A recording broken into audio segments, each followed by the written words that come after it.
నమస్కారం TCN news కి స్వాగతం. ముందుగా ముఖ్యాంశాలు. పోలవరం ప్రాజెక్టు పనులు 2027 డిసెంబర్ నాటికి పూర్తి. పాలకొల్లులో వెల్లడించిన రాష్ట్ర మంత్రి డాక్టర్ నిమ్మల. వచ్చే నెల 13 నుంచి ఘనంగా మావుళ్లమ్మ అమ్మవారి వార్షిక మహోత్సవాలు ప్రకటించిన భీమవరం ఎమ్మెల్యే పులపర్తి. జిల్లాలో ఇంటి తాళాలు పగలగొట్టి దొంగతనాలకు పాల్పడుతున్న వ్యక్తి అరెస్ట్. భీమవరం మీడియా మీట్లో చెప్పిన పశ్చిమ గోదావరి జిల్లా ఎస్పీ నయీం అస్మి. తణుకు ప్రాంతంలో అంబరాన్నంటిన క్రిస్మస్ సంబరాలు. క్రీస్తు మార్గం ప్రేమ సందేశం స్తుతించిన ఆరాధకులు. ముఖ్య అతిథిగా పాల్గొన్న ఎమ్మెల్యే ఆర్మిల్లి. పెంచిన విద్యుత్ ఛార్జీలకు నిరసనగా ఈ నెల 27 నుంచి వైసీపీ ఆధ్వర్యంలో ఆందోళన. తణుకులో వివరించిన రాష్ట్ర మాజీ మంత్రి కారుమూరి. తణుకులో ఘనంగా మాజీ ప్రధాని వాజ్పేయి శత జయంతి వేడుకలు. ఆయన అందించిన సేవలను ప్రస్తుతించిన సీనియర్ న్యాయవాది వెలిచేటి. అందరికీ విద్య చేరువ కావాలనేదే కూటమి ప్రభుత్వ లక్ష్యం. తాడేపల్లిగూడెం మండలంలో అంగన్వాడీ కేంద్రాన్ని ప్రారంభించి విశ్లేషించిన ఎమ్మెల్యే బొలిశెట్టి. గుంతలు లేని రహదారుల నిర్మాణానికి చిత్తశుద్దితో కృషి చేస్తున్న ఆంధ్రప్రదేశ్ ప్రభుత్వం. నిడదవోలులో పేర్కొన్న రాష్ట్ర మంత్రి కందుల. క్రీస్తు బోధనలను ఆచరిస్తూ సేవా మార్గంలో ప్రయాణించాలి. కొవ్వూరులో ప్రజలకు హితవు పలికిన ఎమ్మెల్యే ముప్పిడి. మాజీ మంత్రి సత్యనారాయణరావు ఆశయ సాధనకు కృషి చేయాలి. అభిమానులకు తెలుగుదేశం శ్రేణులకు అమలాపురంలో ఉద్బోధించిన రాష్ట్ర మంత్రి వాసంశెట్టి. జనసేన పార్టీకి ప్రజలలో పెరిగిన ఆదరణ. గణపవరం మండలంలో స్పష్టం చేసిన ఉంగుటూరు ఎమ్మెల్యే పచ్చమట్ల. ఆంధ్రప్రదేశ్కు ప్రతిష్టాత్మకంగా ఉన్న పోలవరం ప్రాజెక్టును 2027 డిసెంబర్ నాటికి పూర్తి చేయాలన్న సంకల్పంతో ఎన్డీఏ ప్రభుత్వం ఉందని రాష్ట్ర జనవనరుల అభివృద్ది శాఖ మంత్రి డాక్టర్ నిమ్మల రామానాయుడు తెలిపారు. పాలకొల్లు నుండి మార్టేరు వరకు 11 కోట్ల రూపాయలతో చేపట్టే రహదారి విస్తరణ పనులను బుధవారం ఆయన ప్రారంభించి మాట్లాడారు. ఈ కార్యక్రమంలో తెలుగుదేశం, జనసేన, బీజేపీలకు చెందిన నాయకులు పాల్గొన్నారు.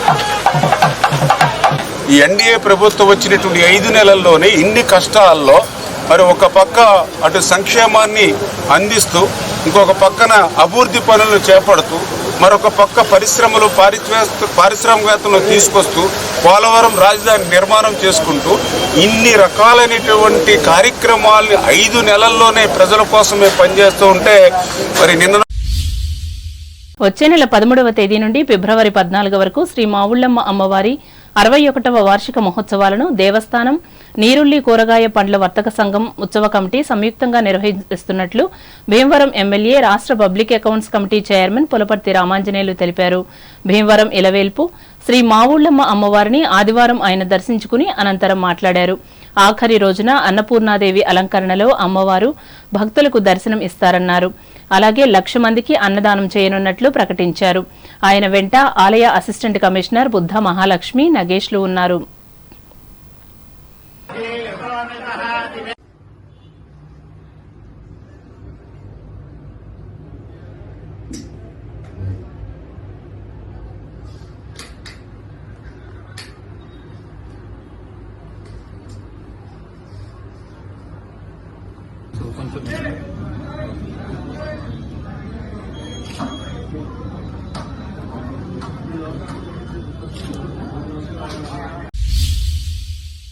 జిల్లాలో రాత్రి సమయాల్లో ఇంటి తాళాలు పగలగొట్టి దొంగతనాలకు పాల్పడుతున్న గోన వంశీ అనే వ్యక్తిని అరెస్ట్ చేసినట్లు జిల్లా ఎస్పీ అద్నాన్ నయీం అస్మి తెలిపారు. భీమవరంలో బుధవారం ఏర్పాటు చేసిన విలేకరుల సమావేశంలో ఆయన పాల్గొని వివరాలను వెల్లడించారు. అతని వద్ద నుండి 13,80,000 రూపాయల విలువ చేసే 210 గ్రాముల బంగారం, 1,200 గ్రాముల వెండి వస్తువులను స్వాధీనం చేసుకున్నట్లు వెల్లడించారు. తర్వాత మొత్తం అందరి పోలీస్ స్టేషన్కి ఒక డ్రోన్ జరిగింది. Will train at least 1 or 2 constables in every police station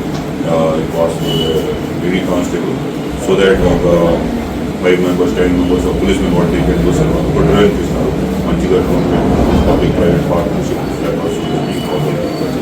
మీకు ఒక ప్రశ్న ఉంటే సార్ ఎంత వేలు సార్ ఇప్పుడు గోల్డ్ 13 lakhs almost 14 lakhs.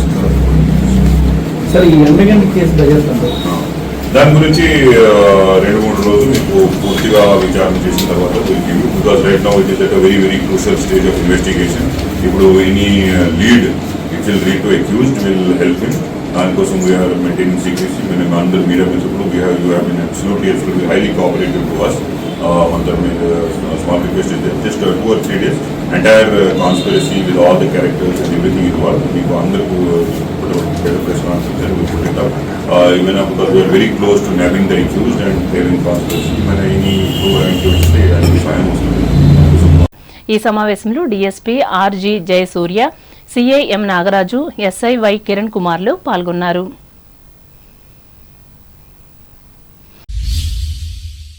మాజీ ప్రధాని భారతీయ జనతా పార్టీ అగ్రనేత అటల్ బిహారీ వాజ్పేయి శత జయంతి వేడుకలను భీమవరం నియోజకవర్గంలో బుధవారం ఘనంగా నిర్వహించారు. ఆయన చిత్రపటానికి పూలమాలలు వేసి నివాళులర్పించారు. స్థానిక ప్రభుత్వ ఆసుపత్రిలో చిన్నారులు, రోగులకు ఫలాలను పంపిణీ చేశారు. ఈ కార్యక్రమంలో పార్టీ నేతలు పాక వెంకట సత్యనారాయణ, అల్లూరి సాయిదుర్గారాజు, కోమటి రవికుమార్, పేరిచెర్ల సుభాష్ రాజు, భీమవరం, వీరవాసరం మండలాల అధ్యక్షులు రాట్నాల సత్యనారాయణ, కోడి నరసింహంలు పాల్గొన్నారు. తణుకు ప్రాంతంలో క్రిస్మస్ సంబరాలు మిన్నంటాయి. దేదీప్యమానంగా అలంకరించిన చర్చిలన్నీ క్రైస్తవ సోదరులతో కిక్కిరిశాయి. దగదగలాడే క్రిస్మస్ చెట్లు, ఆకర్షణీయమైన బహుమతులతో మార్కెట్లు కొత్త శోభను సంతరించుకున్నాయి. ప్రజలు తమ శక్తి కొలది నూతన వస్త్రాలు ధరించి కరుణామయుడి ప్రార్థనల్లో మునిగిపోయారు. ఈ సందర్భంగా టీసీఎన్ ప్రత్యేక కథనం అందిస్తోంది. యేసుక్రీస్తు జననం ప్రపంచ గమనాన్నే మార్చింది. క్రీస్తు పుట్టుక ఆధారంగా చేసుకుని కాలాన్ని క్రీస్తు పూర్వం, క్రీస్తు శకంగా పరిగణిస్తున్నారు. ఇజ్రాయెల్ దేశంలోని బెత్లహాంలోని పశువుల పాకలో సామాన్య మానవుడిగా 2000 ఏళ్లకు పూర్వం యేసుక్రీస్తు జన్మించిన రోజునే క్రిస్మస్గా జరుపుకుంటున్నారు. 33 ఏళ్లు జీవించి మానవుల పాప విమోచన కోసం తన ప్రాణాలనే శిలువపై అర్పించి పునరుద్ధానుడైన యేసును లోకరక్షకుడుగా కొలుస్తున్నారు. క్రిస్మస్ సందర్భంగా డిసెంబర్ 24 రాత్రి 10 గంటల నుంచి చర్చిల్లో ప్రార్థనలు ప్రారంభమై మరుసటి రోజు ఉదయం వరకు కొనసాగాయి. 24 రాత్రి 12 గంటలకు భక్తులు క్రీస్తు జననాన్ని చాటుతూ కొవ్వొత్తులు చేతబట్టి పాటలు పాడుతూ అన్ని వీధుల్లో తిరిగారు. క్రీస్తుకు శాంతి, సత్యం, ప్రేమ, దయ లాంటివన్నీ మారుపేర్లే. విశ్వసించిన వారందరికీ ఆయన దైవ కుమారుడే. లోకానికంతటికీ వెలుగు, నక్షత్రం క్రీస్తేనని ఆయన భక్తులు నమ్ముతారు. నీవలే నీ పొరుగువారిని ప్రేమిస్తూ దేవుని కట్టడలను ఆచరించడమే నిజమైన క్రిస్మస్. శాంతాక్లాస్ ప్రత్యేకం. క్రిస్మస్ వచ్చిందంటే క్రిస్మస్ తాత శాంతాక్లాస్ తప్పక గుర్తుకు వస్తాడు. సెయింట్ నికోలస్ అనే సన్యాసి టర్కీ దేశంలోని నేటి పాటరా ప్రాంతంలో జన్మించాడు. ఆయన తోటివారిపై దయ, జాలి, కరుణ చూపించేవాడు. నిత్యం ఎరుపు రంగు కోటు, టోపీ ధరించి వీధుల్లో సంచరిస్తుండేవాడు. పిల్లలకు బహుమతులివ్వడం అంటే ఆయనకి ఎంతో ఇష్టం. డిసెంబర్ నెలలో రాత్రిపూట నుంచి పిల్లల ఇళ్లకు వెళ్లి వారి ఇంటి ముంగిట్లో బహుమతులు పెట్టి అందరినీ ఆశ్చర్యపరిచేవాడు. ఆయన్నే పిల్లలంతా క్రిస్మస్ తాత అంటారు. ఈ నేపథ్యంలో పట్టణంలోని ఆర్సీఎం చర్చిలో ఏర్పాటు చేసిన ఈ వేడుకలలో ఎమ్మెల్యే ఆర్మిల్లి రాధాకృష్ణ పాల్గొని కేక్ను కట్ చేసి మాట్లాడారు. చర్చిలో నేను కూడా భాగస్వాముడిగానే ఉంటానని మీ అందరికీ కూడా తెలియజేసుకుంటూ ఈరోజు మన అందరం కూడా చూసాం. ప్రపంచవ్యాప్తంగా ఈరోజు క్రిస్మస్ వేడుకలు గత 30 రోజులుగాను కూడా గత డిసెంబర్ 1 నుంచి కూడా అన్ని మూలల నలుమూలల కూడా నిర్వహించుకుంటూ ఈరోజు ప్రజలందరూ కూడా ఎంతో సంతోషంగా ఉన్నారు. నేను నిన్న కూడా దుబాయ్లో జరిగినటువంటి క్రిస్మస్ వేడుకల్లో పాల్గొనడానికి నన్ను పిలిస్తే అక్కడికి వెళ్ళొచ్చాను. ఈ విధంగా ప్రపంచవ్యాప్తంగా జరుపుకునేటటువంటి ఏకైక పండుగ క్రిస్మస్ పండుగని సందర్భంగా తెలియజేసుకుంటున్నాను. ఈరోజు మనందరం కూడా ఒక మంచి ప్రభుత్వం ఏర్పడింది. క్రీస్తు ఏదైతే బోధించారో ఆ బోధనలకు అనుగుణంగా మనందరం కూడా ఒక మంచి పాలకుల కోసం, ఒక మంచి రాజుల కోసం ప్రార్థన చేయాలని, ఆ విధంగా ఒక మంచి ప్రభుత్వం కోసం మనందరం కూడా అండగా నిలబడి ప్రార్థించాలని మిమ్మల్ని అందరినీ కూడా కోరుకుంటున్నాను. ఈరోజు మన రాష్ట్రం మన తణుకు నియోజకవర్గం, మన తణుకు పట్టణం అభివృద్ధి చెందాలి, మన కుటుంబాలన్నీ బాగుండాలి, ప్రతి ఒక్కరూ కూడా ఉన్నత స్థానానికి వెళ్ళాలి. ఈరోజు ఆ విధంగా యేసు ప్రభు ఆశీస్సులతో ప్రతి కుటుంబం కూడా ఆయురారోగ్య ఐశ్వర్యాలతో ఉన్నత స్థానానికి వెళ్ళాలని మనస్ఫూర్తిగా మరొకసారి కోరుకుంటూ అందరికీ క్రిస్మస్ శుభాకాంక్షలు తెలియజేసుకుంటూ మరొకసారి happy Christmas, merry Christmas, happy Christmas, merry Christmas. కోలాహలంగా సాగిన ఈ కార్యక్రమంలో చర్చికి సంబంధించిన fathers N Balaraju, Shaiju Chacko, Jeevan, Yesuratnam, TDP SCCL నాయకులు చదలవాడ నాని, మున్సిపల్ మాజీ కౌన్సిలర్లు పెరవలి రామకృష్ణ, తాతపూడి మారుతీరావులు పాల్గొన్నారు. కాగా సామాజిక ఐక్యవేదిక ఆధ్వర్యంలో జిల్లా పరిషత్ బాలురోన్నత పాఠశాల ఎదురుగా ఉన్న వల్లూరి వారి వీధిలో కుల మతాలకు అతీతంగా క్రిస్మస్ వేడుకలను నిర్వహించారు. న్యాయవాది పొట్ల సురేష్ అధ్యక్షతన జరిగిన ఈ కార్యక్రమంలో జహంగీర్ బాషాలు పాల్గొన్నారు.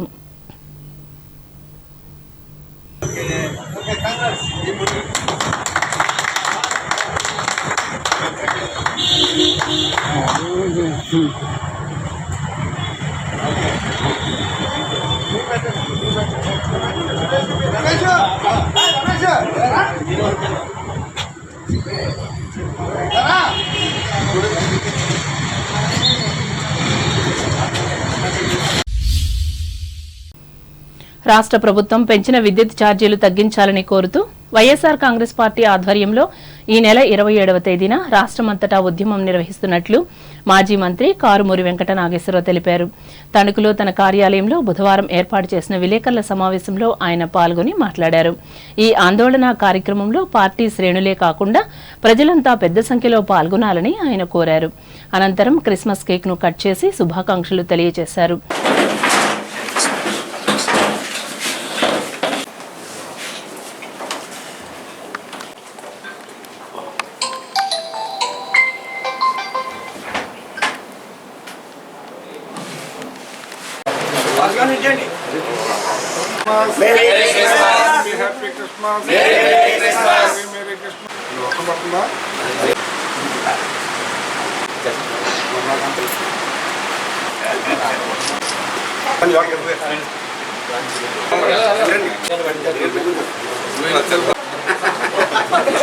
రేపు 27వ తారీఖున జగన్మోహన్ రెడ్డి గారు పిలుపు మేరకు కూటమి ప్రభుత్వం వచ్చిన తర్వాత విద్యుత్ ఛార్జీలు పెంచే ప్రసక్తే లేదు, నాణ్యమైన కరెంట్ ఇస్తాను, రేటు ఇంకా తగ్గిస్తాను అని ఇవాళ విద్యుత్ ఛార్జీలు ఘోరంగా పెంచిన ప్రభుత్వం ఈ కూటమి ప్రభుత్వం. ప్రజలు గగ్గోలు పెట్టే పరిస్థితి 2 సార్లు పెంచారు.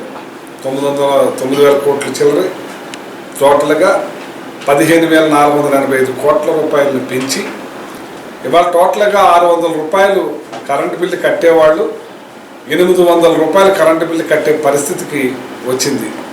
ఇంకా పెద్ద ఎత్తున కరెంటు వసూలు చేసి దగ్గర 15,485 కోట్ల రూపాయలు. మొన్న రైతుల విషయంలో అలాగే ఇవాళ కరెంట్ ఛార్జీల్ని పెంచి ప్రజల నెత్తి మీద భారాన్ని మోపారో దాని మీద 27వ తారీఖున పిలుపునిచ్చారు. నియోజకవర్గ హెడ్ క్వార్టర్లో ఇక్కడ ఏడీ ఉంటారు కాబట్టి ఏడీకి రిప్రజెంటేషన్ ఇచ్చే కార్యక్రమాన్ని శాంతియుతంగా మరి ర్యాలీగా వెళ్ళి నరేంద్ర సెంటర్ నుంచి విమాక్స్ దగ్గర ఉన్న కరెంట్ ఆఫీస్ లో ఏడీ గారికి లెటర్ ఇచ్చే కార్యక్రమాన్ని 27వ తారీఖు పొద్దున్న 9:30కి అందరూ కూడా నియోజకవర్గం నుంచి అందరూ కూడా అక్కడికి వస్తున్నారు. అక్కడి నుంచి అందరూ కూడా కలిసి కట్టుగా ప్రయాణించి ఆ రిప్రజెంటేషన్ ఇచ్చే కార్యక్రమం చేస్తున్నామని చెప్పి సందర్భంగా తెలియజేస్తున్నాం. ఈ కార్యక్రమాన్ని రాష్ట్ర వ్యాప్తంగా జగన్మోహన్ రెడ్డి గారు మరి నియోజకవర్గాల హెడ్ క్వార్టర్లో ఈ కార్యక్రమాన్ని ఏర్పాటు చేయమన్నారు. నియోజకవర్గంలో ఉన్న ప్రతి ఒక్కళ్ళు ఎవరైతే ఇబ్బందులు పడుతున్నారో అందరూ కూడా దీంట్లో పాల్గొనాలని చెప్పి మనస్ఫూర్తిగా కోరుకుంటున్నాను. ఈ కార్యక్రమంలో పార్టీ పట్టణ అధ్యక్షులు మంగిన సూర్య, వ్యవసాయ మార్కెట్ కమిటీ మాజీ అధ్యక్షురాలు నత్తా కృష్ణవేణి, పార్టీ నాయకులు వి సీతారాములు పాల్గొన్నారు. రాజనీతిని పాటించిన మాజీ ప్రధాని అటల్ బిహారీ వాజ్పేయి శత జయంతిని బుధవారం తణుకులో ఘనంగా నిర్వహించారు. ఇందులో భాగంగా సీనియర్ న్యాయవాది, బీజేపీ తొలితరం నాయకులు వెలిచేటి గోవిందరావు వృత్తి సహచరులతో కలిసి వాజ్పేయి జయంతిని నిర్వహించి మాట్లాడారు. రాజకీయాలలో విలువలకు ప్రాధాన్యతను ఇచ్చిన వాజ్పేయి దేశంలో అత్యున్నత ప్రధాన పదవిని అధిరోహించినా కూడా తాను నమ్మిన సిద్ధాంతానికే కట్టుబడి ఆచరించి చూపెట్టారన్నారు. అద్భుతమైన వక్త, ఆయన ప్రసంగాలు ఎంతసేపు విన్నా ఇంకా వినాలనిపిస్తుంది. ఆయన హయాంలో అద్భుతమైన నేషనల్ హైవే గోల్డెన్ క్వార్టర్లేటర్ 4 చతుర్భుజి ప్రాజెక్టు నిర్మించడం జరిగింది. అపురూప మేధావి అయిన శ్రీ అబ్దుల్ కలాం గారిని రాష్ట్రపతి చేయడం జరిగింది. ఆయన హయాంలో ఒక గొప్ప పార్లమెంటేరియన్గా ఆయన ఉండడమే కాకుండా ఇందిరాగాంధీ కోరిక మేరకు పాకిస్తాన్ యుద్ధం టైంలో రిస్క్ తీసుకుని సైనిక క్యాంపులన్నీ అడ్రస్ చేసి ఉత్తేజపరచడం జరిగింది. అందరూ అన్ని పార్టీలకు సంబంధం లేకుండా అందరూ నాయకులతో కోఆర్డినేషన్తో బాగా ఉండడం. ఆయన పూర్వీకులు 4 తరాల క్రితం మన కాకరపురం నుంచే మైగ్రేట్ అయ్యారు, మధ్యప్రదేశ్లో సెటిల్ అయ్యారని తెలుస్తుంది. ఆయన మన 40 సంవత్సరాల క్రితం మన తణుకు వచ్చి మన ఆర్ట్స్ కాలేజ్ గ్రౌండ్లో మీటింగ్ అడ్రస్ చేయడం కూడా జరిగింది. ఆయన 100వ జయంతి సందర్భంలో ఆయనకు మనందరం ధన్యవాదాలు అర్పించాలి, దేశమంతా ఆయనకి ధన్యవాదాలు అర్పించాలని కోరుకుంటున్నాను. ఈ కార్యక్రమంలో న్యాయవాదులు లకంసాని నారాయణమూర్తి, చోడే గోపీకృష్ణ, కురెళ్ల వెంకటకృష్ణ శర్మలు పాల్గొన్నారు. అలాగే సాహితీ సామ్రాజ్యం ఆధ్వర్యంలో Sajjapuram senior citizens welfare association కార్యాలయంలో నిర్వహించిన వాజ్పేయి జయంతిలో అధ్యక్షులు తాడినాడ భాస్కరరావు పాల్గొని నివాళులర్పించారు. ఈ కార్యక్రమంలో అసోసియేషన్ జిల్లా అధ్యక్షులు అడ్డాల సత్యనారాయణ, స్థానిక శాఖ ఉపాధ్యక్షులు Dwarampudi Bapireddy, retired assistant engineer Boina Venkata Satyanarayana, Pedapudi Vijaya Venkata Seshacharyulu పాల్గొని మాజీ ప్రధాని దేశానికి అందించిన సేవలను వివరించారు. తిరుమల తిరుపతి దేవస్థానం ఆధ్వర్యంలో తిరుపతిలో నిర్వహించిన బ్రహ్మోత్సవాలలో కోలాట సేవల్లో పాల్గొన్న గురువులకు తణుకు రామకృష్ణ సేవా సమితి భవనంలో బుధవారం ఘనంగా సన్మానించారు. ఈ సందర్భంగా కొద్దిసేపు కోలాటం చేశారు. ఈ కార్యక్రమంలో సేవా సమితి నాయకులు మల్లిన భద్రమ్మ, చిలుకూరి సుజాత, కోలాట గురువు అల్లు తిరుపతిరావులు పాల్గొన్నారు.